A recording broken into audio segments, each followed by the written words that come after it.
സാംസൺ ഇന്ത്യയെ രക്ഷപ്പെടുത്തി എന്നൊക്കെ പറഞ്ഞുകൊണ്ടോ എന്താ ഇന്ത്യയുടെ രക്ഷകൻ എന്നൊക്കെ പറഞ്ഞ് കിടന്ന് ഇപ്പോ സോഷ്യൽ മീഡിയയിലേക്ക് കുറെ പോസ്റ്റ് ഒക്കെ ഉണ്ട്. ആരാ ഈ സഞ്ജു സാംസൺ?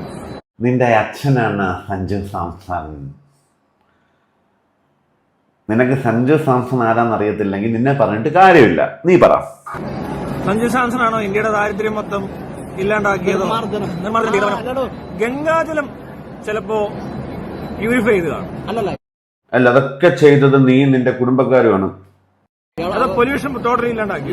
ജനസംഖ്യ കുറച്ചോ? മുട്ടുകുത്തിന്ന് കുരിശു വരച്ചു. അതാണോ? എന്താടാ മുട്ടുകുത്തിന്ന് കുരിശു വരച്ച നിനക്ക് പിടിച്ചില്ലയോ? ക്രിക്കറ്റ് കളി. അപ്പൊ ഇവിടുത്തെ ക്രിസ്തംഖ്യകൾക്ക് അത് ഇഷ്ടമായി. ക്രിസ്തംഖ്യകൾക്ക് ഇഷ്ടമായ സംഖ്യകൾക്ക് ഇഷ്ടവും. അങ്ങനെയുള്ള ഇവരെല്ലാരും കൂടി പൊക്കിയടിയും. എനിക്കറിയാൻ സഞ്ജു സാംസൺ ഇന്ത്യയുടെ രക്ഷകൻ. എന്ത് മയിലാണോ ഇതൊക്കെ? നീ നിന്റെ അച്ഛനുമാണ് ഇന്ത്യയുടെ രക്ഷകൻ. അയ്യോ, നിന്റെ അച്ഛനെ നിനക്കറിയാവോ?